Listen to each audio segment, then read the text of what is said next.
Hello everyone, good evening. আজি আমি পঢ়িবলৈ ওলাইছো প্ৰফিট এণ্ড লছ। কম্পিটিটিভ এক্সামৰ কাৰণে প্ৰফিট এণ্ড লছ এটা ইম্পৰ্টেণ্ট চেপ্টাৰ হয়। আহকচোন অলপমান প্ৰফিট এণ্ড লছৰ প্ৰথম বেছিকখিনি জানি লওঁ।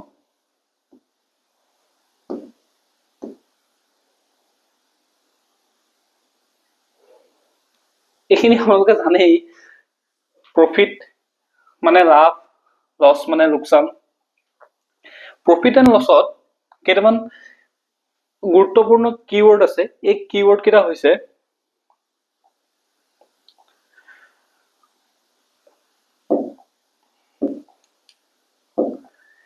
এটা হৈছে ব্যয় মূল্য, কষ্ট প্ৰাইচ। ব্যয় মূল্য কি? চাওক, কোনো এটা বস্তু বনাওঁতে বা কোনো এটা বস্তু আমি ক্ৰিয়েট কৰোঁতে বা সৃষ্টি কৰোঁতে আমাৰ যি খৰচ হয় তাক আমি ব্যয় মূল্য বুলি কওঁ। ধৰি লওক এইখন ডিজিটেল পেনেলটো, এই ডিজিটেল পেনেলখন তাক বনাওঁতে যিমানখিনি খৰচ হৈছে সেইটোক আমি কষ্ট প্ৰাইচ বুলি কওঁ।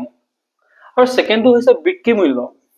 এতিয়া চাওক, ধৰি ললো এই ডিজিটেল পেনেলখন আমি 1 লাখ টকাত বনালো, আমাৰ খৰচ হ'ল 1 লাখ টকা।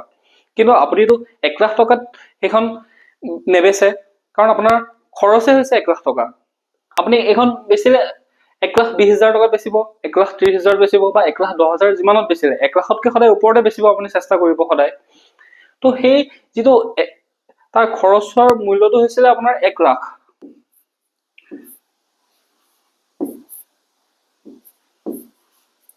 খৰচ হৈছিলে 1 লাখ। তো এই 1 লাখতকৈ আপুনি যিটো বেছিকে কৰি বেচিব, মানে 1 লাখতকৈ বেছি মূল্যত বেচিব, সেইটো হৈছে বিক্ৰী মূল্য। আৰু কেতিয়াবা আপুনি ধৰি লওক এই ডিজিটেল পেনেলখন বনাওঁতে আপোনাৰ 1 লাখ টকাৰ খৰচ হৈছিলে, কিবা কাৰণত আপুনি 1 লাখ টকাত বেচিব নোৱাৰিলে। এইখন যেতিয়া আপুনি 1 লাখ টকাত বেচিব নোৱাৰি পেলাই আপুনি ধৰি লওক 80,000 টকাত যদি বেচে, তেতিয়াহ'লে আপোনাৰ কি হ'ব? লোকচান হ'ব। আৰু প্ৰফিট এণ্ড লছত মানে লাভ আৰু লোকচানৰ চেপ্টাৰটোত আমাক সেই কথাখিনিয়ে সোধে। আপুনি যেতিয়া লাভ নিৰ্ণয় কৰিবলৈ লাগিব, যদি আপোনাক লাভ সোধে, তেতিয়াহ'লে আপুনি এইটো হৈছে চেলিং প্ৰাইচ SP, আৰু এইটো হৈছে CP। আমি ব্যয় মূল্যক চমুকে CP বুলি ক'ম আৰু বিক্ৰী মূল্যক আমি চমুকে SP বুলি ক'ম। তো আমি যেতিয়া লাভ নিৰ্ধাৰণ কৰিব লগা হয়, তেতিয়াহ'লে আমি কি কৰিম? বস্তুটো, মই এটা বস্তু 1 লাখ টকাত বেচিলো, কিন্তু বস্তুটোৰ মূল্য আছিলে, মানে মোৰ বস্তুটো বনাওঁতে তৈয়াৰ কৰোঁতে মোৰ খৰচ হৈছিলে 80,000। তেন্তে আমি কি কৰিব লাগিব?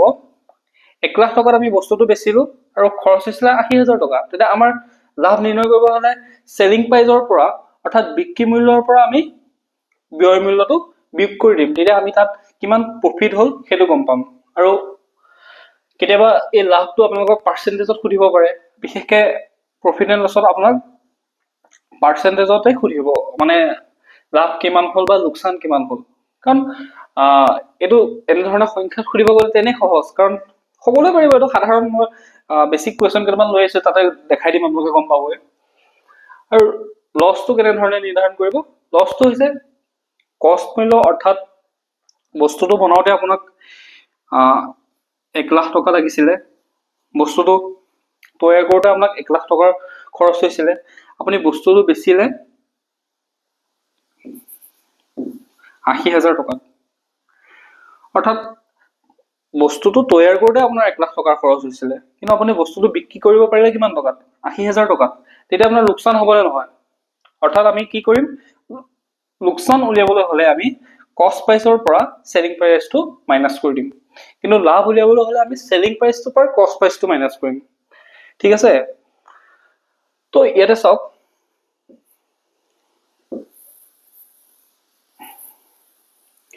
Basic formula related to profit and loss, প্ৰাথমিক সূত্ৰ, কিন্তু মই আপোনালোকক বুজাই দিলোঁ অলৰেডি।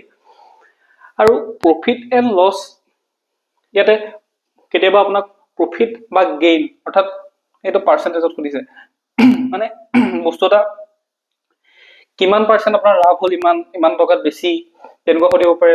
কেতিয়াবা লছ পাৰ্চেণ্ট সুধিব পাৰে, চেলিং প্ৰাইচ সুধিব পাৰে, কষ্ট প্ৰাইচ সুধিব পাৰে। তো এনেধৰণে আপোনাক এই সূত্ৰখিনি, বেছিক সূত্ৰখিনি হৈছে এইকেইটা। প্ৰফিট এণ্ড লছৰ প্ৰশ্নসমূহ সমাধান কৰিবৰ কাৰণে আমাক এইকেইটা বেছিক সূত্ৰৰ প্ৰয়োজন।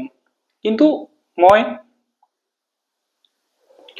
সাজেষ্ট কৰিম, মই এইকেইটা এটাও সূত্ৰত নকৰোঁ। ইয়াতে দিয়া এটাও সূত্ৰত মই প্ৰশ্নবোৰ সমাধান নকৰোঁ। মই আপোনাক কেনেধৰণে সমাধান কৰিব লাগে সেই সমাধান কৰাৰ ট্ৰিক্সবোৰ দেখাই দিম।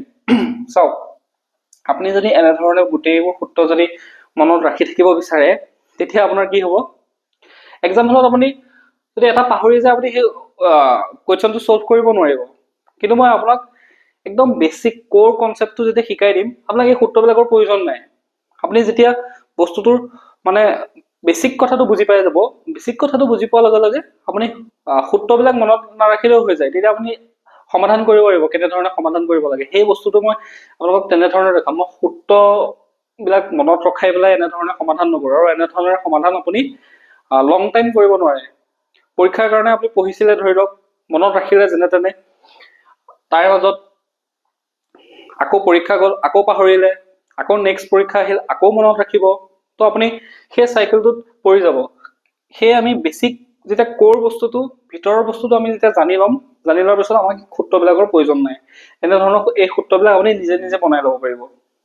ঠিক আছে, তো আহক বেছিক আমি প্ৰশ্নখিনিলৈ যাওঁ।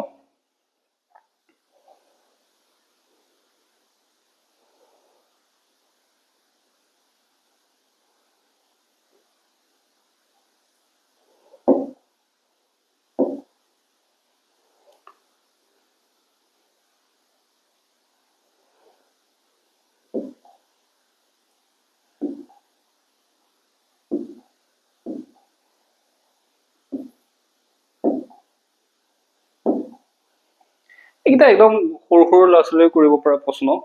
জাষ্ট মই বস্তুটো প্ৰফিট এণ্ড লছ চেপ্টাৰটোত কি আছে তাকে অলপমান আপোনালোকক ধাৰণা এটাহে দিবলৈ চেষ্টা কৰিছোঁ। এনেধৰণৰ প্ৰশ্ন সাধাৰণতে এক্সামত নাহে আমাৰ। তো ইয়াতে ফাৰ্ষ্ট প্ৰশ্নটো চাওক। প্ৰথম প্ৰশ্নটো, এজন ব্যক্তিয়ে এটা কলম 200 টকাত কিনি 500 টকাত বিক্ৰী কৰিলে। মানুহজনৰ লাভ বা লোকচান নিৰ্ণয় কৰিব দিছে। এইবিলাক ক্লাছ 5-6 ক্লাছ 4 ল'ৰা ছোৱালীয়ে কৰিব পৰা প্ৰশ্ন। আপুনি কোনো এটা বস্তু 200 টকাত কিনি পেলাই আপুনি যদি সেই বস্তুটো 500 টকাত বেচে, তেতিয়াহ'লে আপুনি 200 টকাত বস্তুটো বেচি পেলাই 200 টকাত বস্তুটো কিনি পেলাই 500 টকাত যদি বেচে, তেতিয়া আপোনাৰ লাভ কিমান হ'ব? নিশ্চয় ইয়াত লাভ হৈ আছে, এইটো লোকচান হোৱা নাই সেই ব্যক্তিজনৰ। তো আমি কি কৰিলোঁ, 500ৰ পৰা আমি যদি 200টো মাইনাছ কৰি দিওঁ,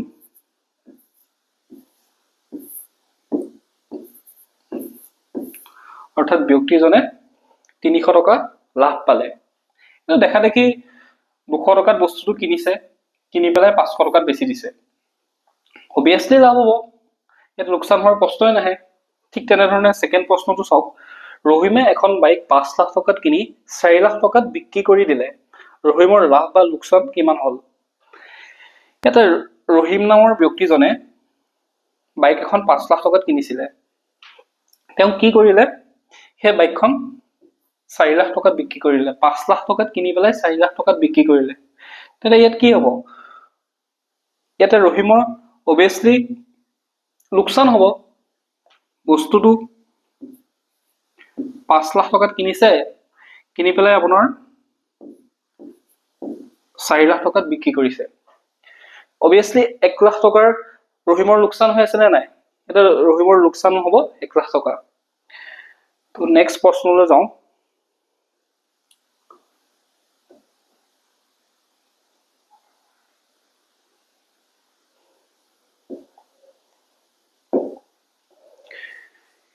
ইয়াতে এইটো প্ৰশ্নত দিছে যে এজন ব্যক্তিয়ে 50 টকাত এটা পুতলা কিনি 75 টকাত বিক্ৰী কৰিলে, তেন্তে ব্যক্তিজনৰ লাভৰ শতাংশ নিৰ্ণয় কৰা।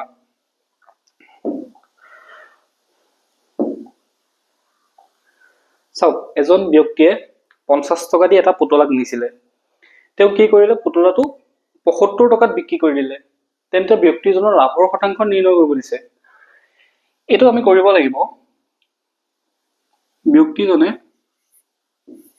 ৫০ টকাত পুতলা এটা কিনিছিলে, কিনি পেলাই তেওঁ কি কৰিলে,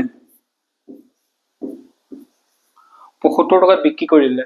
অৰ্থাৎ ব্যক্তিজনে কিমান টকা বেছি দামত বিক্ৰী কৰিলে, তেওঁ ২৫ টকা বেছিকে বিক্ৰী কৰিলে। ৫০ টকাত যিহেতু কিনিছিলে, তেওঁ ২৫ টকা এটা বেছিকে পালে নে নাই? তো তেওঁ লাভৰ শতাংশটো সুধিছে। এইটো প্ৰশ্ন সমাধান কৰিব হ'লে কি কৰিম আমি, বস্তুটোৰ দাম কিমান আছিলে, বস্তুটোৰ দাম আছিলে ৫০ টকা, তেওঁ ২৫ টকা বেছি পালে, তো ৫০ টকাত তেওঁ ২৫ টকা বেছি পালে। ইয়াতে যদি আমি পাৰ্চেণ্টেজটো দিওঁ, তেন্তে ইয়াক আমি 100%ৰে পূৰণ কৰি দিম। যিটো অৰিজিনেল মূল্য আছিলে, যিটো প্ৰথম মূল্যটো আছিলে ৫০ টকা, চ' আমি ৫০ টকাটোৰ ওপৰত ২৫টো ৰাখিব লাগিব। ৭৫ টকাটোৰ ওপৰত ২৫টো ৰাখিলে নহ'ব, কাৰণ ৭৫ টকাটো তেওঁতো লাভেই হ'ল, মানে বিক্ৰী মূল্য আছিলে। আমি সদায় কষ্ট প্ৰাইচৰ ওপৰত কিমান প্ৰফিট হ'ল সেইটো ৰাখিব লাগিব, যিহেতু ইয়াত লাভৰ শতাংশটো সুধিছে। ইয়াতে পূৰণ কৰিলে আমি ২৫ যদি ৫০ক কাটো, তেন্তে তো দুবাৰ যাব। ২ যদি 100ক কাটো 50%, অৰ্থাৎ ব্যক্তিজনে ৫০% লাভত পুতলাটো বিক্ৰী কৰে। বুজি পালে? তো নেক্সট প্ৰশ্নটো আহিছোঁ, ৪৫০ টকাত এটা বস্তু কিনি যদি ৩৫০ টকাত বিক্ৰী কৰা হয়, তেন্তে কিমান শতাংশ লোকচান হ'ব সুধিছে। এনে চাওক,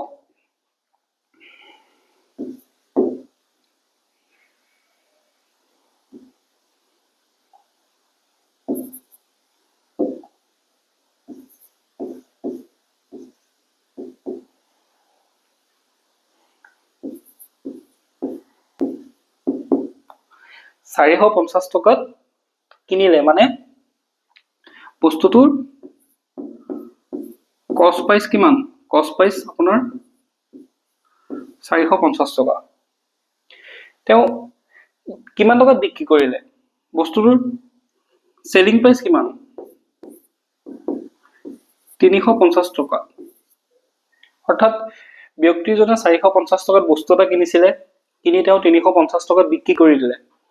তাতে ইয়াতে আমি দেখিব পাইছো যে ব্যক্তিজনৰ লোকচান হৈছে। ইয়াতে সুধিছে যে তেওঁ লোকচানৰ শতাংশটো নিৰ্ণয় কৰিব দিছে। তো আমি ইয়াতে লোকচানৰ শতাংশটো নিৰ্ণয় কৰিব লগা হ'লে আমি কি কৰিম,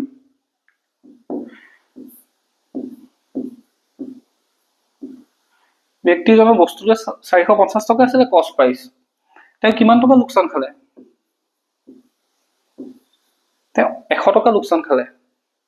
তো ১০০ টকা যদি লোকচান খায়, তেন্তে 100% আমি যদি পাৰ্চেণ্টটো উলিয়াওঁ, তেতিয়াহ'লে 100% আমি পূৰণ কৰিলোঁ।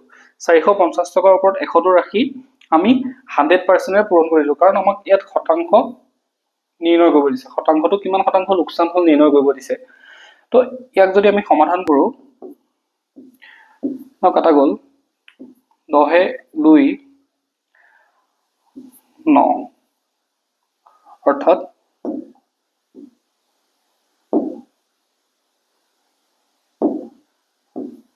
অৰ্থাৎ মানটো ৰখিব আপোনাৰ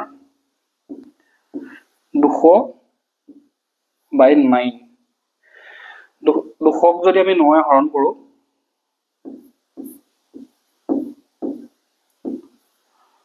৯ দুগুণ ১৮, আকৌ এটা ২ আহিলে, ৯ দুগুণ ১৮,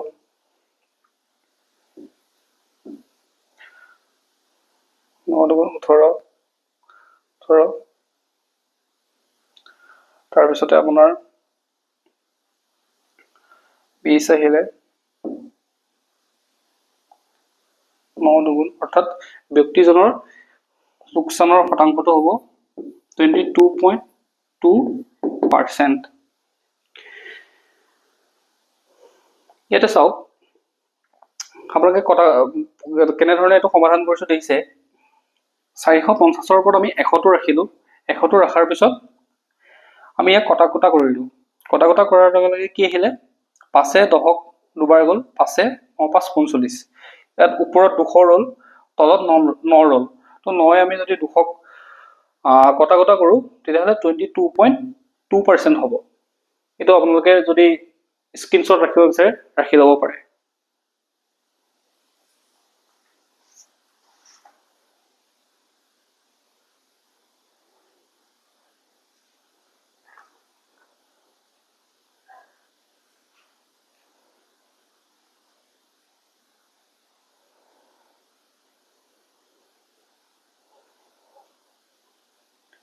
এতিয়া আমি নেক্সট প্ৰশ্নলৈ আহিছো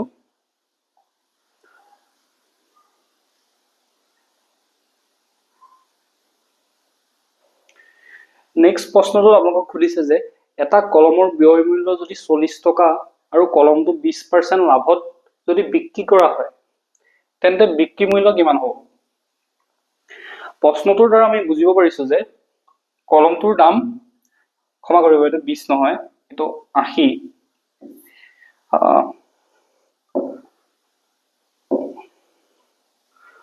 কলমটোৰ মূল্য 80 টকা আৰু কলমটো যদি 20% লাভত বিক্ৰী কৰে তেতে কলমটোৰ মূল্য বিক্ৰী মূল্য কিমান হ'ব খুদিছে চাওক সদায় কষ্ট প্ৰাইস 100% থাকে এই 80 টকাটো এটা 100% মানে মান হয় কষ্ট প্ৰাইস সদায় 100% তো আমি কি কৰিম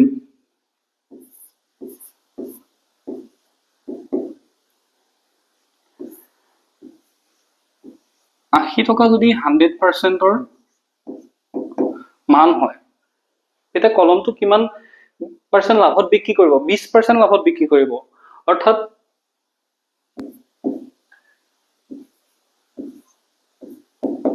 %20% লাভত বিক্ৰী কৰিব 20% লাভত যদি বিক্ৰী কৰে আমি 20% টো পূৰণ কৰি দিলো বা আমি এইটো এনে ধৰণে নকৰি আমি এনে ধৰণে কৰিব পাৰো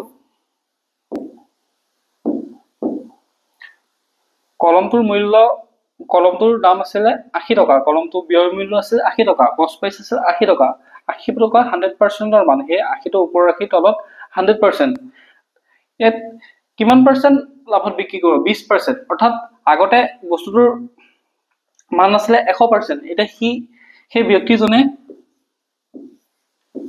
120% পাৰ্সেন্টত বিক্ৰী কৰিব তেতিয়াহলে বিক্ৰী মূল্য কিমান হ'ব খুদিছে বস্তুটোৰ আগতে পাৰ্সেন্ট আছিল 100% আছিল 20% লাভত বিক্ৰী কৰিব বুলি কৈছে নে নাই তো ইয়াত 120% ৰ মূল্য ওলাব লাগিব আমি 120% ৰ যদি মূল্য উলিয়াও তেতিয়াহলে এটা শূন্য কাটা গ'ল পাৰ্সেন্টেজে কাটা গ'ল এটা শূন্য কাটা গ'ল তো এটা মানটো ৰখিব তেতিয়া 12 আঙ্গুল 96 অৰ্থাৎ কলমটোৰ ব্যয় মূল্য 80 টকা আছিল যদি ব্যক্তিজনে 20% লাভত বিক্ৰী কৰে তেতিয়াহলে তেওঁ কিমান দামত বিক্ৰী কৰিব 96 টকাত তেওঁ বস্তুটো বিক্ৰী কৰিব লাগিব তো নেক্সট প্ৰশ্নটো আহিছো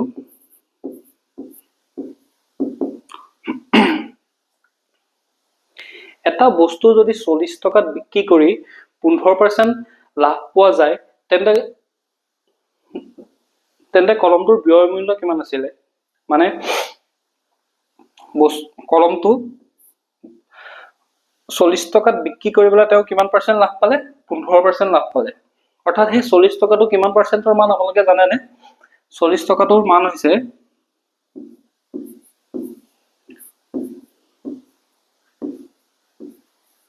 115% ৰ মান হৈছে 40 টকা কাৰণ তই ক'লে ন 15% লাভ এটা বস্তু যদি 40 টকাত বিক্ৰী কৰি 15% লাভ পোৱা যায় অৰ্থাৎ 100% ৰ লগত 15% লাভটো যোগ হোৱাৰ লগে লগে 115% 140 এটা 40 টোৰ মান হৈছে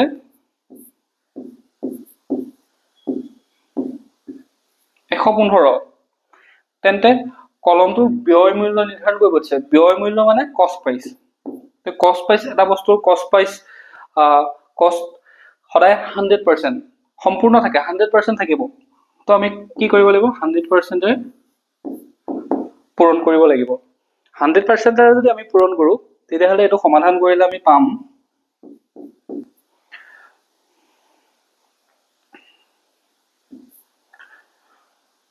5 যদি আমি 40ক কাটো 8 বাৰ যাব 5 যদি 115 কাটো 2 23 বাৰ যাব ঠিক আছে তো ইয়াক সমাধান কৰিলে আমি পাম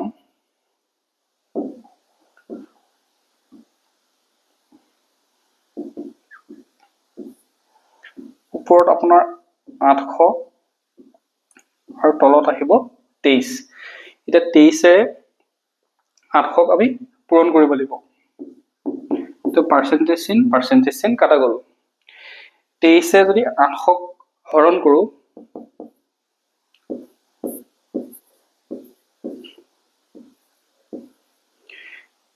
23 এ আপোনাৰ 3 বাৰ যাব 3 3 9 3 2 6 69 পৰা এক ধাৰ ললো আৰু তো আহিলে 8 ৰ পৰা 6 গ'ল থাকিল 1 শূন্যটো তললৈ আনিলো 23 এবাৰ 5 বাৰ নাযায় 5 বাৰ গ'লে তো 115 হ'ল তো আমি 4 বাৰ দিলো 4 বাৰ পূৰণ কৰিলে আপোনাৰ 4 3 গুণ 12 এক উকলিলে 4 গুণ 12 2 1 কৰিলে 8 গুণ 4 গুণ 8 9 92 এটা 92 10 পৰা 2 গ'ল থাকিল 8 10 পৰা 1 আৰু ইয়াতে যেহেতু 18 23 এ নাযায় সেই আমি দশমিক বহালো দশমিক বহাৰ লগে লগে 80 23 7 বাৰ যদি পূৰণ কৰো 7 3 গুণ 21 2 কৰিলে 7 গুণ 14 15 16 161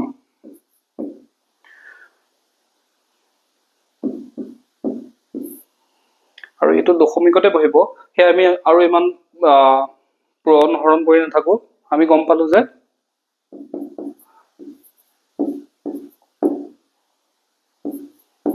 হে কলমটোৰ অৰিজিনাল দাম মানে তাৰ ব্যয় মূল্য আছিল 34.7 34.7 আৰু কলমটো তেওঁ কি কৰিলে যেতিয়া 15% লাভত বিক্ৰী কৰিলে তেতিয়া তেওঁ পাইছিল 40 টকা 15% লাভত বিক্ৰী কৰাৰ কাৰণে তেওঁ 40 টকা পাইছিল কিন্তু এনে কলমটোৰ মূল্য আছিল 34.7 ঠিক আছে তো আপোনালোকে স্ক্ৰিনশ্বট ল'ব পাৰে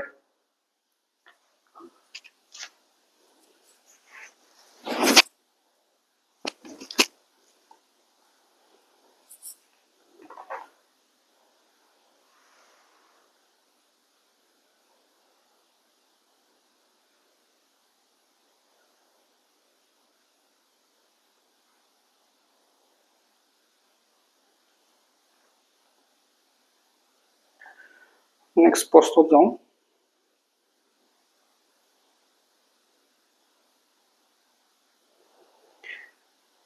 টাইপ 1 আৰু সব আপোনালোকৰ সহজ হোৱাকে মই প্ৰশ্নবিলাক টাইপ হিচাপে লৈছো আপোনালোকৰ যাতে সহজ হয় মানে টাইপ 1 টাইপ 2 এনেকুৱা ধৰণৰ প্ৰফিট এণ্ড লছত তেনেকুৱা 4-5 6টা মান টাইপৰ প্ৰশ্ন আহে সেইখিনি বিশেষকৈ আমাৰ এক্সাম বিলাকত ৰিপিটেড হৈ থাকে সো মই টাইপ ওয়াইজ লৈছো তেতিয়া আপোনালোকে বুজিবলৈ সহজ হ'ব এটোতে সুধিছে চাও এটা বস্তুৰ ব্যয় মূল্য আৰু বিক্ৰী মূল্যৰ মাজৰ পাৰ্থক্য হৈছে 360 মানে 360 যদি বস্তুটো বিক্ৰী কৰোতে 20% লাভ হয় তেতে বস্তুটো কিমান টকাত বিক্ৰী কৰা হৈছিল প্ৰশ্নটো অলপমান ঘূৰাই পকাই দিছে যদি এটা আমি বস্তু গম পাইছো যে এটা কথা গম পাইছো যে এটা বস্তুৰ ব্যয় মূল্য আৰু বিক্ৰী মূল্যৰ মাজৰ পাৰ্থক্য হৈছে 360 যদি বস্তুটো বিক্ৰী কৰোতে 20% লাভ হয়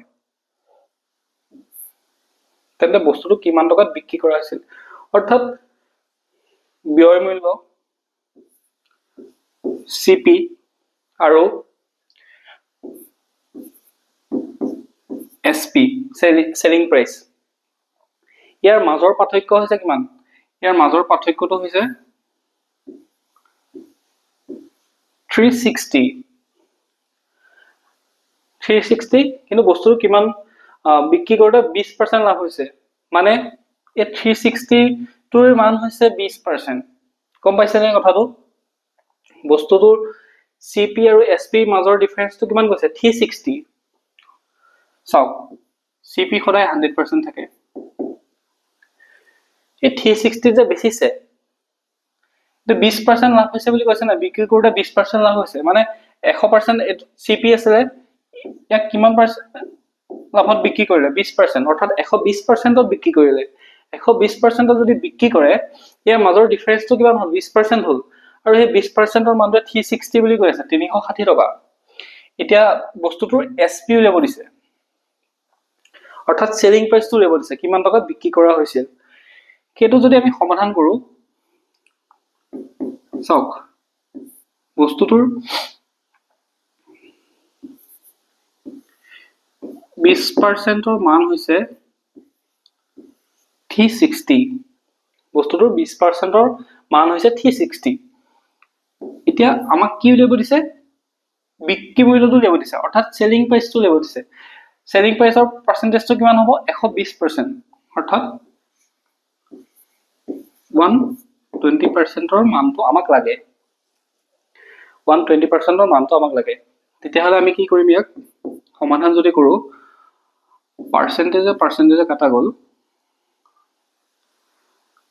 এটা শূন্য 2 18 বাৰ যাব, 18 দুগুণ 36।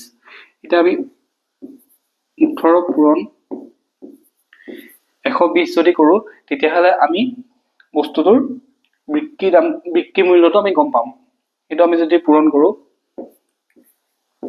120 18 8 শূন্য 8 দুগুণ 16 6 1 কৰিলে 8 এগুণ 8 960 1 শূন্য 2 এগুণ 2 1 6 9 2 11 2160, অৰ্থাৎ বস্তুটোৰ বিক্ৰী মূল্য হৈছে 2160 টকা। এতিয়া যদি আমাক ইয়াতে সোধে যে বস্তুটোৰ কষ্ট প্ৰাইচ কিমান আছিলে, বস্তুটোৰ ব্যয় মূল্য কিমান আছিলে, অৰ্থাৎ বস্তু নিৰ্মাণ কৰোঁতে কিমান টকাৰ খৰচ হৈছিলে, তেতিয়াহ'লে আমি ইয়াতে সোধা নাই কিন্তু মই সমাধান কৰি দিছোঁ। আমি যদি CP টো উলিয়াব চেষ্টা কৰোঁ 2160 হৈছে SP, অৰ্থাৎ সেলিং প্ৰাইচ। তাতে আমাক কিমান লাভ হ'ল বুলি কৈছে 360 টকা, অৰ্থাৎ 360 টো যদি আমি মাইনাছ কৰি দিওঁ তেতিয়াহ'লে আমি CP টো গম পাই যাম। এইটো সমাধান নকৰোঁ, আপোনালোকে গম পাইছে এনেধৰণে কৰিলে এনসাৰটো ওলাই যাব। 2160 টকাৰ পৰা যদি আমি 360 টকাটো মাইনাছ কৰি দিওঁ তেতিয়াহ'লে আমাৰ CP অৰ্থাৎ ব্যয় মূল্যটো ওলাই যাব। ঠিক আছে, এইটো স্ক্ৰীনশ্বট ল'ব পাৰে।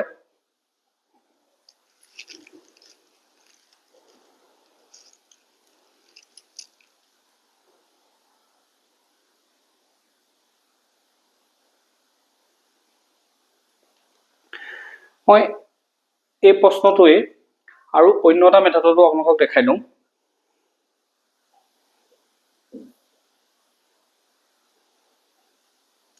ইয়াতে বিক্ৰী কৰোঁতে 20% লাভ হ'ল বুলি কৈছে, তো 20%টো যদি আমি ফ্ৰেকশ্যনত নিওঁ তেতিয়াহ'লে আমাৰ আহিব 1/5। এইটো আপোনালোকক মই পাৰ্চেন্টেজৰ চেপ্টাৰটো পঢ়াওঁতে এই কথাখিনি কৈছিলোঁ। 20%ৰ ফ্ৰেকশ্যন ভেলু হৈছে 1/5। এই 1/5টো হৈছে এই 1টো প্ৰফিট আৰু এইটো 5টো হৈছে CP। বস্তুটো 5 টকাৰ দাম আছিলে ধৰি ললোঁ, বস্তুটোৰ দাম আছিলে 5 আৰু 1 এটা কি কৰিলে প্ৰফিট কৰিলে, সেইকাৰণেতো 20%, মানে 5ত 1 এটা প্ৰফিট হ'ল।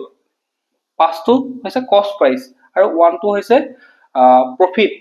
তেতিয়াহ'লে বস্তুটো কিমানত সেল কৰিলে, প্ৰফিট আৰু CP কষ্ট প্ৰাইচ এই দুইটা যদি যোগ কৰোঁ তেতিয়াহ'লে চাওক, আৰু ইয়াতে কি কৈছে প্ৰফিটৰ মানটো কিমান কৈছে 360, অৰ্থাৎ এই 1ৰ মানটো হৈছে 360, 1 ৰ মানটো হৈছে 360 তেতিয়াহলে আমাক কিহৰ মান উলিয়াব দিছে বিক্ৰী মূল্যটো উলিয়াব দিছে তেতিয়াহলে প্ৰফিট আৰু কষ্ট প্ৰাইস মিলি পেলাই এইটো সেলিং প্ৰাইসটো হ'ব কষ্ট প্ৰাইস যি আছে কষ্ট প্ৰাইসটো আৰু প্ৰফিটটো যদি যোগ কৰা যায় তেতিয়া হেতু যেটো মান হ'ব হেতুটো সেলিং প্ৰাইস 5 যদি কষ্ট প্ৰাইস হয় 1 যদি লাভ হয় তেতিয়াহলে কিমান 5 1 6 এটো যদি কৰে তেতিয়াহলে আপোনালোকৰ 0 0 6 6 37 3 6 3 18 2160 এই এনসারটো ওলাব এটো আৰু মানে শৰ্টত কৰিব পাৰি মই ফাৰ্স্ট প্ৰপাৰে হেতু দেখাই দিলো দেখাই পেলাই আৰু শৰ্টত কেনে ধৰণে কৰিব পাৰি হেতু দেখাই দিছো তো চাই লব পাৰে এটা আমি নেক্সট প্ৰশ্নটো দেখিছো যদি 15টা বস্তুৰ ব্যয় মূল্য 10টা বস্তুৰ বিক্ৰী মূল্যৰ সমান হয় তেন্তে লাভ বা লোকসানৰ শতাংশ নিৰ্ণয় কৰিব দিছে 15টা বস্তুৰ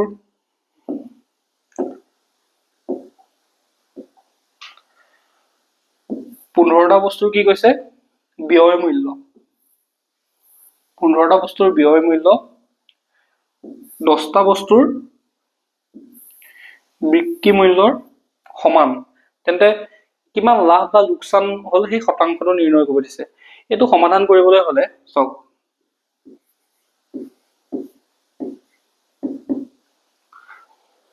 আমি ব্যয় মূল্যটো শৰ্টত সিপি হিচাপে ললো আৰু বিক্ৰী মূল্যটো এসপি হিচাপে ধৰি পেলাই কৰিম তেতিয়া ব্যয় মূল্য বিক্ৰী মূল্য এনেকৈ লিখি থাকিলে বহুত দীঘল হৈ যাব হে চক 15টা বস্তুৰ ব্যয় মূল্য অৰ্থাৎ সিপি 15টা বস্তুৰ সিপি যদি পূৰণ কৰা হয় তেতিয়াহলে কাৰ সৈতে ইকুৱেল হ'ব বুলি কৈছে 10টা বস্তুৰ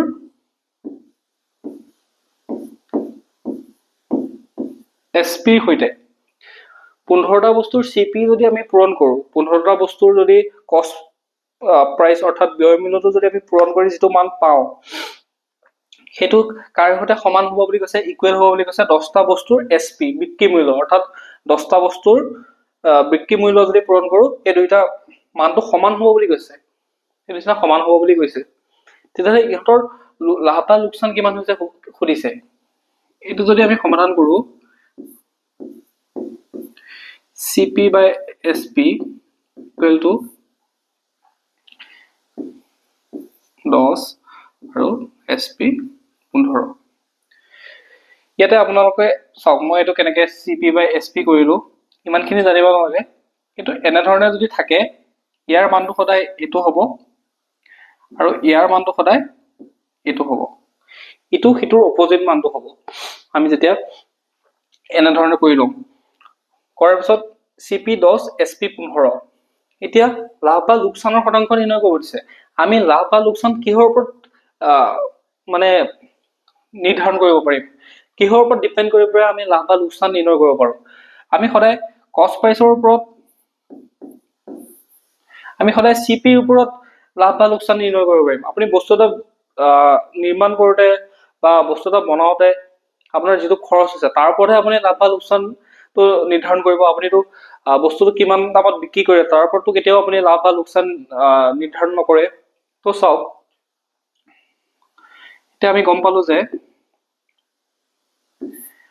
10টা বস্তুত 5টা বস্তু মানে লাভ হৈ আছে তেও কি কৈছে ধৰি ললো 10 টকাত বস্তুটো কিনিছিলে আৰু 15 টকাত বেচিলে আৰু ইহত দুইটাৰ মাজৰ ডিফাৰেন্সটো কিমান 5 অৰ্থাৎ 10 টকা যদি তেও খৰচ হৈছিলে তেও 15 টকাত বেচিলে অৰ্থাৎ 5 টকাটা লাভ হৈছিল নে নাই তো 10 টকা যদি 5 টকা লাভ হয় তেন্তে পার্সেন্টেজ উলিয়াব দিছে তো আমি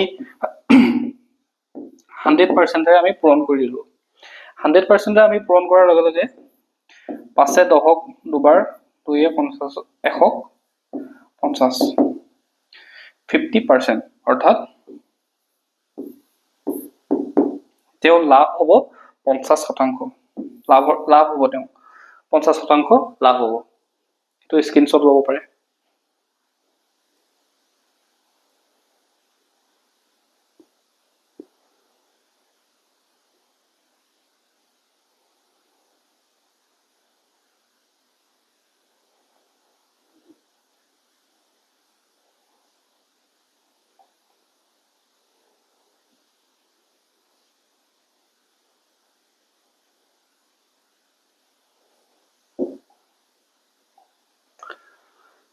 এইটো চাওক একদম পানী অলপ খাই লওঁ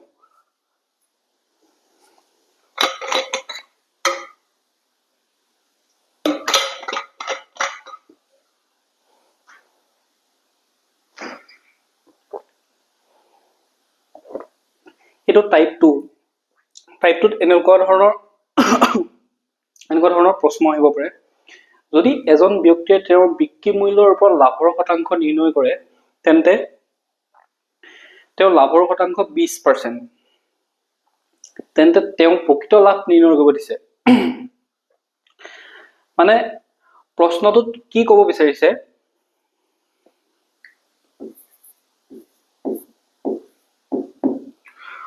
ব্যক্তিজনে এই সেলিং প্ৰাইচটোৰ ওপৰত যদি লাভটো নিৰ্ধাৰণ কৰে তেতিয়াহ'লে তেওঁ কিমান হ'ব 20% লাভ হয় তেওঁ এটা লাভৰ শতাংশ 20% তেওঁ লাভ হয় যদি সেলিং প্ৰাইচটোৰ ওপৰত তেওঁ লাভটো নিৰ্ধাৰণ কৰে কিন্তু তেওঁ প্ৰকৃত লাভটো নিৰ্ণয় কৰিব দিছে তেওঁটো প্ৰকৃত লাভটো কেতিয়াও এছপিৰ ওপৰত বিক্ৰী মূল্যৰ ওপৰতটো মানুহে লাভ নকৰে সদায় ব্যয় মূল্যটোৰ ওপৰতহে লাভটো নিৰ্ধাৰণ কৰিব পাৰি মই অলপ আগতে কৈ উঠিছো আপোনালোকক 20% অৰ্থাৎ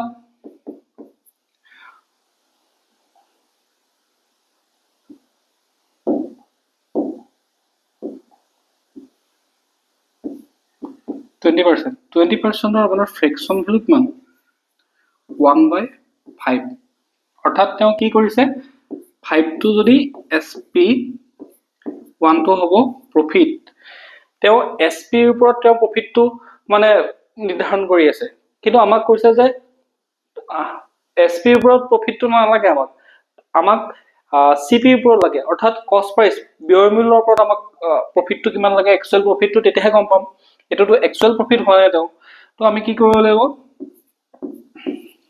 সিপিৰ ওপৰত প্ৰফিটটো নিৰ্ধাৰণ কৰিব লাগিব সিপিৰ ওপৰত প্ৰফিটটো নিৰ্ধাৰণ কৰিব লগা হলে আমি এই 20% ৰ যোগেদি আমি গম পাইছো যে যদি 5 টকাত 5টো যদি এছপিৰ মূল্য হয় আৰু 1টো যদি প্ৰফিটৰ মূল্য হয় তেন্তে কষ্টৰ ভ্যালুটো কিমান হ'ব এছপি অৰ্থাৎ বিক্ৰী মূল্যৰ পৰা যদি প্ৰফিটটো মাইনাস কৰি দিও তেতিয়াহলে আমি সিপিটো পাম নে নাই অৰ্থাৎ তো একচুৱেল কষ্ট 4ৰ ওপৰত তেওঁ 1 লাভ হৈছে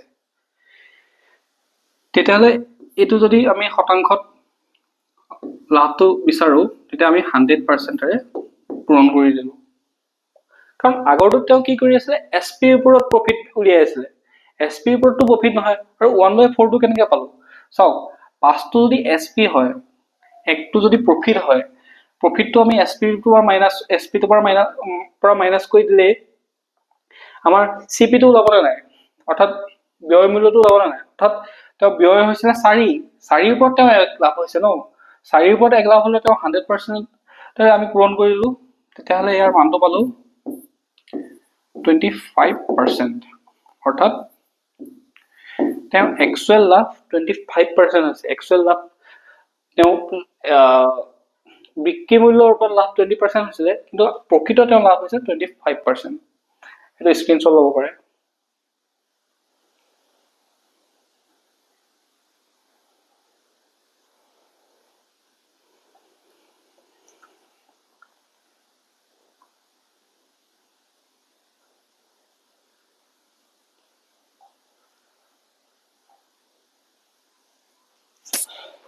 এটো আমি এবাৰ আহিছো টাইপ 3 মই লগত টাইপ ওয়াইজ দিছো চাওক টাইপ ওয়াইজ দিলে আমাকৰ প্ৰশ্নবোৰ সমাধান কৰিবলৈ সহজ হ'ব খেলি মেলি মানে তেনেকুৱা নহয় আৰু এনেকুৱা ধৰণৰ প্ৰশ্ন এটো টাইপত কৰে এটো প্ৰশ্ন এটো ধৰণে কৰে আপোনালোকে বুজি পাবলৈ সহজ হ'ব সেইকাৰণে টাইপ ওয়াইজ লৈছো এজন ব্যক্তিয়ে দুটা মোবাইল প্ৰতি 2000 টকাকৈ বিক্ৰী কৰিলে তেওঁ এটা মোবাইলত 16% লাভ আৰু আনটো মোবাইলত 16% লোকসান হ'ল তেন্তে তেওঁৰ মুঠ লাভ বা লোকসানৰ কিমান শতাংশ হ'ল অৰ্থাৎ ব্যক্তি এজনে কি কৰিলে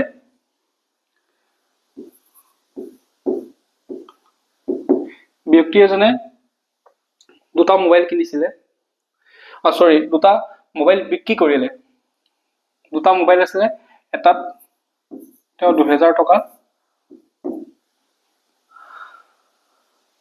প্ৰতি মোবাইলত তেওঁ 2000 টকাকৈ তেওঁ বিক্ৰী কৰিলে, প্ৰতি মোবাইলত তেওঁ 2000 টকাকৈ মানে 2000 টকাকৈ এটা মোবাইল বিক্ৰী কৰিলে। এটাত তেওঁ কি হ'ল 16% লাভ হ'ল, এটাত 16% লাভ হ'ল, আৰু আনটোত কি কৈছে 16% লোকচান হ'ল। তেন্তে তেওঁ প্ৰকৃত মুঠ লাভ বা লোকচান কিমান উলিয়াব দিছে। এইটো কৰিবলৈ হ'লে আমি সাকসেসিভ মেথডৰ সূত্ৰটো কৰিব পাৰো। সেই সূত্ৰটো আপোনালোকক মই পাৰ্চেন্টেজত দেখাইছিলো, চাওক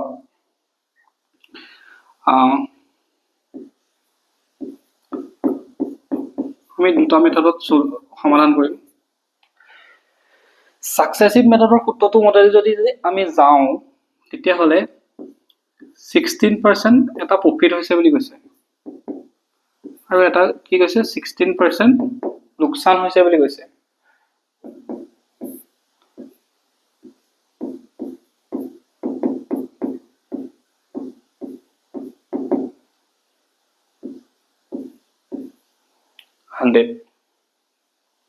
তো কি হ'ল 16% এটা পজিটিভ আছে, এটা নিগেটিভ আছে, সো এইটো কাটা গ'ল। কি ৰখিল কিমান 16 কিমান স্কোয়াৰ কৰিলে কিমান হয় 256 256% by 100 256ক যদি আমি হৰণ কৰো তেতিয়াহ'লে কিমান ৰখিব 2.56%। এটো মাইনাসত আহিব, অৰ্থাৎ ব্যক্তিজনৰ -2.56% লোকসান হ'ল। আৰু সদায় এটা কথা মনত ৰাখিব, এনে ধৰণে যদি সেম পাৰ্চেন্টত যদি এটা লাভ এটা লোকসান হয় তেতিয়াহ'লে সদায় তেওঁ ব্যক্তিজনৰ লোকসানেই হ'ব, কেতিয়াও লাভ নহয়, সদায় লোকসানেই হ'ব। কেতিয়াবা আপোনালোকে এলিমিনেশন কৰি পেলাও বাকিখিনি নকৰিলেও এনসাৰ ওলাই যাব পাৰে। ধৰক অপচনত বাকি গুটেকিটাতে চাৰিটা অপচনৰ তিনটা অপচনতে লাভে লিখা আছে, খালি এটাতহে লোকসান লিখা আছে, তেতিয়া আপোনালোকে বাকি সমাধান কৰিবই নালাগে। যদি এই মানটো দুইটাতে একে হয়, এটা লাভ আৰু এটা যদি লোকসান হয় সেম একে এমাউন্টত, তেতিয়াহ'লে ব্যক্তিজনৰ সদায় লোকসান হয়। আৰু এইটো আৰু এটা অন্য এটা মেথডত কৰিব পাৰি, সেইটো হৈছে তাৰ সূত্ৰটো হৈছে a/10 whole square, a/10 whole square। a মানটো কিমান a 16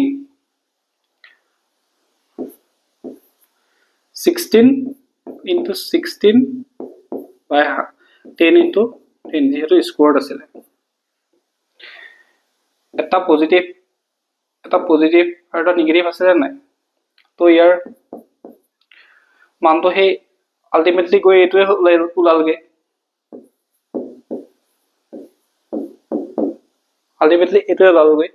কিন্তু এইটো সূত্ৰ মনত ৰাখিবলৈ চেষ্টা কৰিব। এইটো একদম পাৰ্চেন্টেজৰ ইম্পৰ্টেন্ট ফৰ্মুলা হয়, a plus b plus a into b by 100। আৰু a মানটো যদি পজিটিভত থাকে তাক পজিটিভ চিন দিলে, b মানটো যদি পজিটিভত থাকিলে পজিটিভ দিলে, নিগেটিভত থাকিলে নিগেটিভ দিলে, ঠিক তেনেদৰে ইয়াতো পজিটিভ থাকিলে পজিটিভ, নিগেটিভ থাকিলে নিগেটিভ, পূৰণ কৰি তাক 100 এৰে হৰণ কৰি দিব, আৰু এই মাজৰ চিনটো সদায় পজিটিভ হ'ব, সেইটো মনত ৰাখিব। তো সূত্ৰটো হৈছে plus minus a plus minus b plus a into b by 100। এই সূত্ৰটো মতে কৰিলে এই প্ৰশ্ন এনেকুৱা ধৰণৰ প্ৰশ্নবিলাক সমাধান কৰিব পাৰিব। ঠিক আছে, স্ক্ৰিনশ্বট ল'ব পাৰে।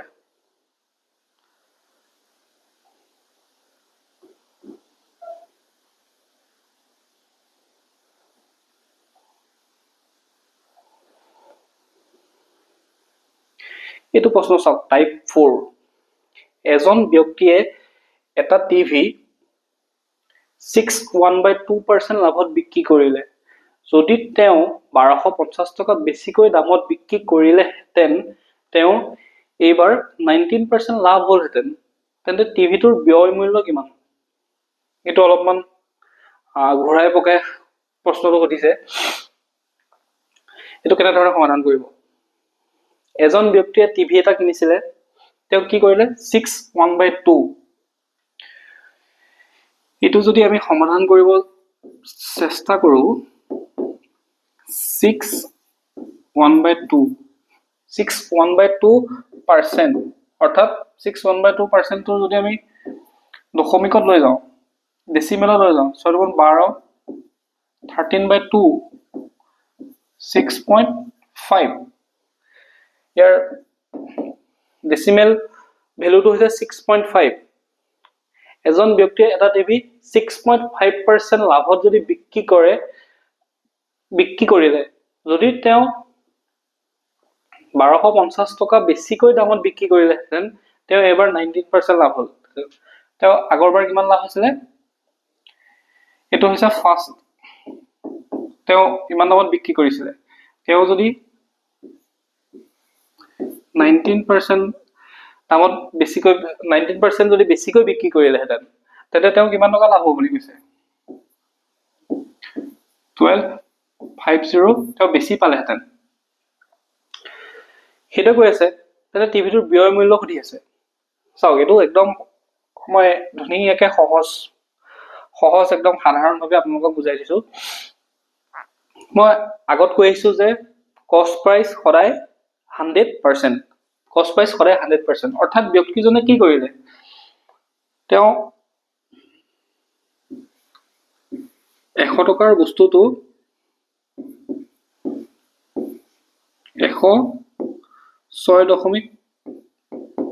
100% বস্তুটো তেওঁ 106.5% দামত বিক্ৰী কৰিছিলে নেক্সট আকৌ কি কৈছে 100% বস্তুটো যদি 119% দামত বিক্ৰী কৰে 119% বেছিকে যদি বিক্ৰী কৰে মানে 19% বেছিকে বিক্ৰী কৰে 100% বস্তু যদি 19% লাভ লৈ পেলে বিক্ৰী কৰে তেতিয়া হলে তেওঁ কিমান হ'ব বিক্ৰী কৰে তেতিয়া হলে এই মাজৰ ডিফাৰেন্সটো হ'ব 1250 টকা কৈছে ন 1250 টকা বেছিকৈ দামত বিক্ৰী কৰিলেহেঁতেন তেন্তে তেওঁ 19% লাভ হ'লহেঁতেন অৰ্থাৎ 106.5% লাভত যিটো মূল্য তেওঁ পাব আৰু 119% লাভত বিক্ৰী কৰিলে তেওঁ যিটো মূল্য পাব সেই দুইটা মূল্যৰ মাজৰ ডিফাৰেন্সটো 1250 টকা বুলি কৈছে 1250 টকা তেওঁ বেছি পালেহেঁতেন ইয়াৰ আৰু ইয়াৰ মাজৰ ডিফাৰেন্স এই দুইটাৰ মানে বিক্ৰী পাৰ্সেন্টেজৰ ডিফাৰেন্স তো আমাক কি উলিয়াব দিছে ব্যয় মূল্য অৰ্থাৎ কষ্ট প্ৰাইস উলিয়াব দিছে কষ্ট প্ৰাইস উলিয়াব হলে কি কৰিব লাগিব চাওক 106.5% আৰু 19% অৰ্থাৎ 19% আৰু আপুনি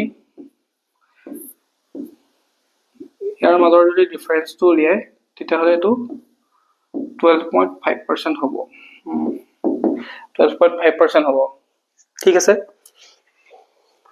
অৰ্থাৎ তেওঁ যদি আৰু অৰ্থাৎ এই 1250 টোৰ মান হৈছে 12.5% এতিয়া আমি যদি সমাধান কৰো এই 1250 টোৰ মানেই হৈছে 12.5% আমাক ব্যয় মূল্য উলিয়াব দিছে অৰ্থাৎ কষ্ট প্ৰাইসটো উলিয়াব হলে কি হ'ব কষ্ট প্ৰাইস সদায় 100% থাকে আমাক 100% ভ্যালুটো লাগে আমি 100% ভ্যালুটো যদি উলিয়াবলৈ বিচাৰো তেতিয়া হলে কি হ'ব 12.5 আছে ইয়াক যদি আমি দশমিকটো নাইকা কৰিবলৈ বিচাৰো তেতিয়া হলে কি হ'ব দশমিকটো নাইকা কৰিবলৈ হলে আমি দুইটাকে 110 এৰে আমি পূৰণ কৰি দিলো ঠিক আছে এফালে আমি 100% টো থাকিলে 125 এক 100 বাৰ যাব পাৰ্সেন্টেজ কাটা গল আমাৰ মান ৰখিলে 10000 টকা অৰ্থাৎ টিভিটোৰ ব্যয় মূল্য হৈছে 10,000 টকা এইটো বুজি পাইছেনে আপোনালোকে চাওক ব্যক্তিজনে 6.5% বেছি যদি বিক্ৰী কৰিলে এবাৰ তেওঁ বিক্ৰী কৰিলে আৰু এবাৰ তেওঁ 19% বেছি লাভত বিক্ৰী কৰিলে এবাৰ 6.5% লাভত বিক্ৰী কৰিছিলে আৰু এবাৰ তেওঁ 19% লাভত বিক্ৰী কৰিছিলে আৰু দুইটাৰ মাজৰ ডিফাৰেন্সটো কিমান টকা বুলি কৈছে 1250 টকা 1250 টকা বুলি কৈছে এই 1250 টকাটোৰ ভ্যালুটো কিমান এই 1250 টকাটোৰ ভ্যালুটো হৈছে 12.5% 12.5% কেনেকৈ হল 106.5% 119%ৰ মাজৰ ডিফাৰেন্সটো কিমান 12% হয় নহয় সেই 12%ৰ মানটো 1250 টকা তো 12.5%ৰ মান যদি 1250 টকা হয় আমি 100%ৰ মানটো অটোমেটিক উলিয়াব পাৰিম আমি এটো দশমিকটো উঠাই ললো উঠাই লৈ পেলাই আমি পূৰণ কৰিলো বস্তুৰ দাম 10,000 টকা বুজি পালে বুজি পোৱা নাই যদি আকৌ ৰিপিট কৰি চাওক তেতিয়া আপোনালোকে ধৰিব পাৰিব এটা অলপমান টান কোৱেশ্চন হয় বাৰু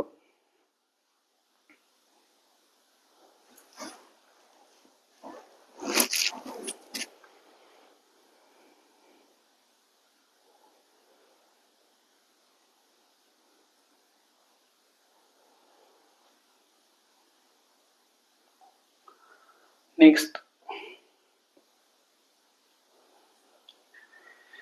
টাইপ 5 এটা মেচিন এমএ এছক 30% লাভত বিক্ৰী কৰিলে এছে আকৌ সেই মেচিনটো 20% লোকসানত বিক্ৰী কৰিলে যদি এমএ 5000 টকাত মেচিনটো কিনিছিল তেন্তে এই মেচিনটো এ যে নহয়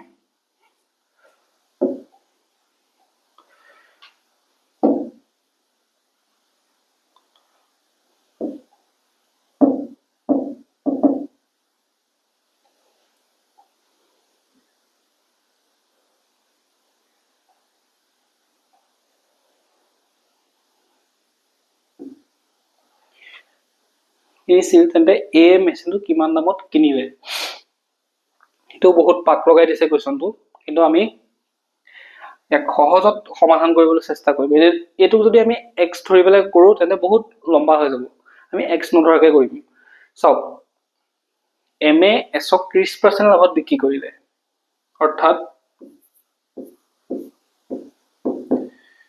ধৰি ললো এম আৰু এছ আৰু তিনিজন ব্যক্তি আছে ন তেন্তে এম এছ আৰু এ ঠিক আছে এমএ এছক 30% লাভত বিক্ৰী কৰিলে এমএ যদি বস্তুটো বনাওতে 100 টকা খৰচ হৈছিল এছক কিমানত বিক্ৰী কৰিলে 130 টকা হয় নহয় বস্তু এটাৰ যেহেতু কষ্ট প্ৰাইস ব্যয় মূল্য সদায় 100% হয় আমি এটো 100% ধৰি ললো বস্তুটোৰ দাম 100% আছিল এছক কিমান পাৰ্সেন্ট লাভত বিক্ৰী কৰিলে 30% লাভত বিক্ৰী কৰিলে নে নাই 30% লাভত যদি বিক্ৰী কৰে তেতিয়াহলে 100 লগত 30% যোগ কৰিলে 130% দামত এছক বিক্ৰী কৰিলে এছে আকৌ সেই মেচিনটো এক কিমান কৰিলে 20% এই 130ত 20% লোকসান কৰি পেলাই বিক্ৰী কৰিলে যদি এমএ 5000 টকাত মেচিনটো কিনিছিলে অৰ্থাৎ ইয়াতে আমি কি পালো চাওক 5000 টকা যদি মেচিনটো কিনিছিলে অৰ্থাৎ এমএ যদি 5000 অৰ্থাৎ আমি এটা বস্তু গম পালো যে 100% ৰ মূল্য হৈছে 5000 টকা এমএ 5000 টকাত কিনিছে এমৰ কষ্ট প্ৰাইস কিমান আছে 100% আছিলে হয় না নহয় 30% লাভত বিক্ৰী কৰে যদি এমৰ কষ্ট প্ৰাইসটো সদায় 100% হ'ব তো 100% ৰ মান যদি 5000 টকা হয় তেতিয়া হলে আমি ফাৰ্স্টে এছক কিমান টকা বিক্ৰী কৰিলে আমি সেই মানটো উলিয়াই লম আমি 130% পূৰণ কৰি দিলো 100% ৰ মান যদি 5000 টকা হয় তেন্তে 130% ৰ মানটো উলিয়াই লম 130% ৰ মানটো আমি উলিয়াবলৈ হলে আমি দুটা শূন্য কাটিলো পার্সেন্টেজ কাটিলো 130 into 50 130 into 50 শূন্য শূন্য 13 5 65 অর্থাৎ এমএ এছক 6500 টকাত বস্তুটো বেচিলে এছৰ মূল্যটো কিমান হ'ব 6500 টকা এছে এমৰ পৰা 6500 টকাত মেচিনটো কিনিছিলে কিন্তু মেচিনটোৰ এনে দাম আছিলে 5000 টকা কিন্তু এমে 30% লাভ খাইছিলে সেই 30% লাভ খোৱাৰ বাবে 6500 টকা মানটো ওলাই গ'ল ওলাই যোৱাৰ লগে লগে আমি এতিয়া এই মেচিনটো কিমান দামত কিনিলে আমি সেই মানটো উলিয়াম চাওক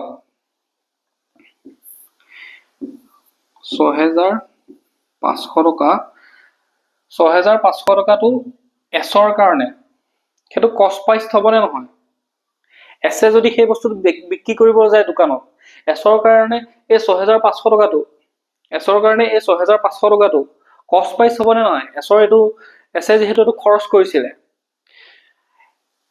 এমে 5000 টকাত এমে বেচিছিলে 1500 টকা এমে লাভ খালে কিন্তু এছৰ কাৰণে 6500 টকাটো যদি দোকানত বিক্ৰী কৰিবলৈ যায় সেই 6500 টকাটো এছৰ কাৰণে কষ্ট প্ৰাইচ কাৰণ এছে হেতু খৰচ কৰিছে মেচিনটোৰ নামত তো 6500 টকাটো আমি 100% ধৰি ললো 100% এছৰ কাৰণে আমাক কি উলিয়াব দিছে এই মেচিনটো কিমান দামত কিনিছিলে কৰিছে কিন্তু এক 20% লোকসানত বিক্ৰী কৰিছে অৰ্থাৎ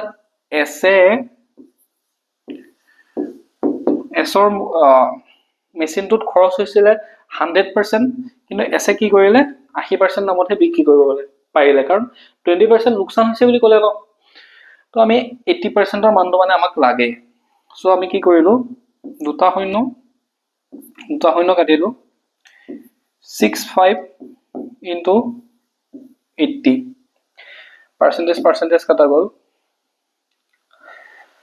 65 into 80 যদি এটো মানটো 5000 এনেকুৱা হ'ব লাগে আমি এটো সমাধান বা কৈ দিও 50060085400 4 কৰিলে 839 49 50 51 52 মানে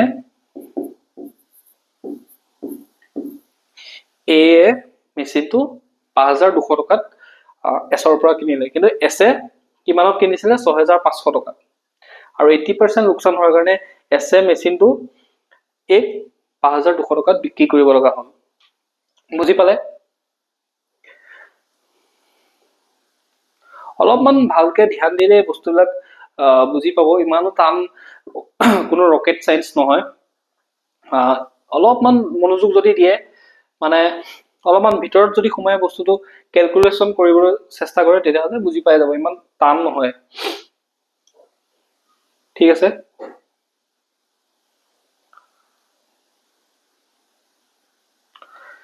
এতিয়া আমি নেক্সট প্ৰশ্ন আহিছো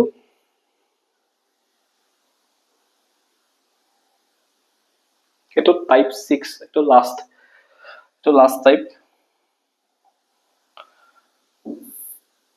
এজন অসাধু বিক্ৰেতাই ব্যয় মূল্যত কিছু সামগ্ৰী বিক্ৰী কৰি আছু বুলি মানুহক কয় কিন্তু তেওঁ 1 কেজি ওজনৰ পৰিৱৰ্তে 930 গ্ৰামকে ওজন লৈ বিক্ৰী কৰে তেন্তে তেওঁ লাভৰ শতাংশ নিৰ্ণয় কৰা অৰ্থাৎ প্ৰশ্নটোত কি কৈছে অসাধু কোনোবা এজন মানে দোকানীয়ে গ্ৰাহকক কি কৰিছে 1 কেজি ওজন দিছো বুলি 930 গ্ৰামকে দি আছে তেন্তে তেওঁ কিমান শতাংশ লাভ হৈ আছে খুদিছে বিক্ৰেতাজনে কি কৰিছে গ্ৰাহকক কৈছে যে 1 কেজি দিছো কিন্তু তেওঁ 930 গ্ৰামকে দিছে অৰ্থাৎ কি কৰিছে 70 গ্ৰামকে কমাই দিছে 1 কেজি হবলৈ কাৰণে কি হয় 1000 গ্ৰাম 1 কেজি 1000 গ্ৰামে 1 কেজি কিন্তু তেওঁ কি কৰে 930 গ্ৰামকে দিয়ে অৰ্থাৎ তেওঁ 70 গ্ৰাম এটা তেওঁ হেৰি কৰি আছে না নাই বদমাসি কৰিছে না নাই 70 গ্ৰামটো কমাই দি আছে না নাই এটা তেওঁ লাভৰ শতাংশ নিৰ্ণয় কৰিব দিছে তো যদি আমি সমাধান কৰো চাও বস্তুটোৰ 1 কেজি কিমান হয় 1000 গ্ৰামে 1 কেজি 1000 গ্ৰামে 1 কেজি কিন্তু তেওঁ কি কৰে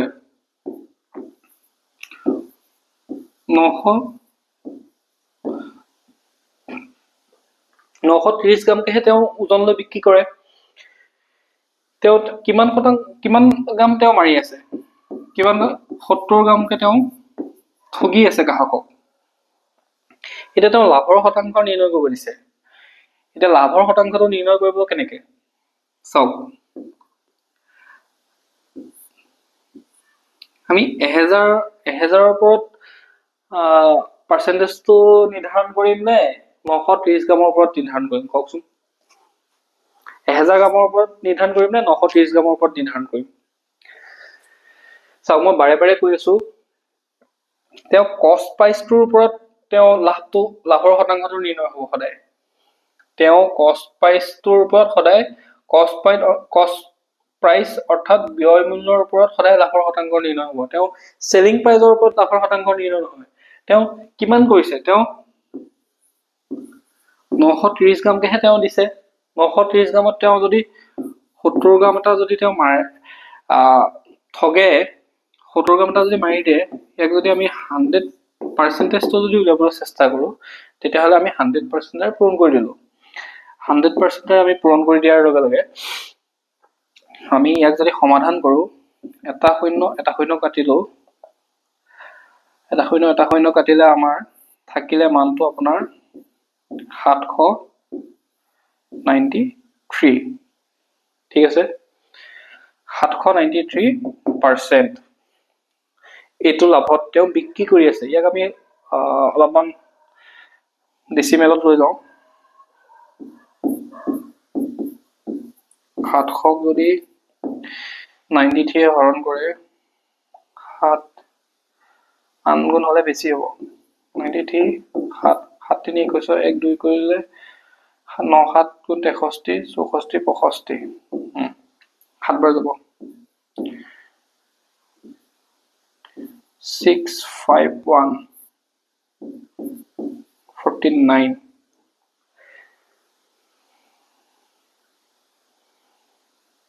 এটা যদি আমি শূন্য বহাও 93 4 বাৰ যাব চাগে 4 2 12 2 1 9 4 34 37 38 382 9 বাৰ নহয় 4 বাৰ 5 বাৰ যাব 5 3 15 5 1 কৰিলে 9 5 45 46 465। অৰ্থাৎ তেওঁ কি কৰিছে 7.8% কে লাভ পাই আছে। তেওঁ 1 কেজিৰ বস্তুটো 930 গ্ৰামকে বেছি পেলাই যায় 70 গ্ৰামটো যে তেওঁ ঠগি আছে, কিন্তু তেওঁ গ্ৰাহকক 1000 গ্ৰাম বুলিয়ে কৈ আছে, কিন্তু তেওঁ একচুৱেল তেওঁ কিমান গ্ৰাম দিছে 930 গ্ৰাম। অৰ্থাৎ তেওঁ কিমান গ্ৰাম ঠগিছে 70 গ্ৰাম। আমি 70 গ্ৰামটো 930 গ্ৰামৰ ওপৰত নিৰ্ধাৰণ কৰিব লাগিব, যিহেতু কষ্ট প্ৰাইচৰ ওপৰত সদায় ব্যয় মূল্যৰ ওপৰতহে সদায় লাভ বা লোকচানটো নিৰ্ণয় হয়। তো আমি কি কৰিলো 930 গ্ৰামৰ ওপৰত 70 গ্ৰামটো ৰাখি 100% পূৰণ কৰি দিলো, যেহেতু শতাংশ নিৰ্ণয় কৰিব দিছে। তো আমি কি পালো 700/93। 700ক যদি 93 হৰণ কৰো তেতিয়াহ'লে ইয়াৰ ডেচিমেল ভ্যালুটো কিমান থাকিবগৈ 7.8%।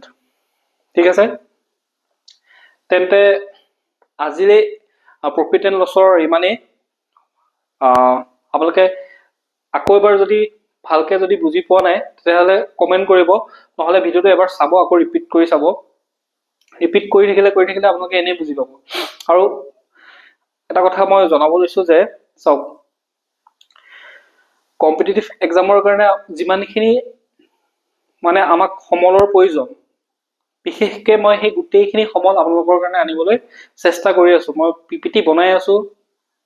কাৰেণ্ট এফেয়াৰ্ছৰ কাইলৈ বা পৰহিলৰ ভিতৰত গোটেই 1 year কাৰেণ্ট এফেয়াৰ্ছ মই দিম, জানুৱাৰী 2024 জানুৱাৰী টু 2025 জানুৱাৰীলৈকে।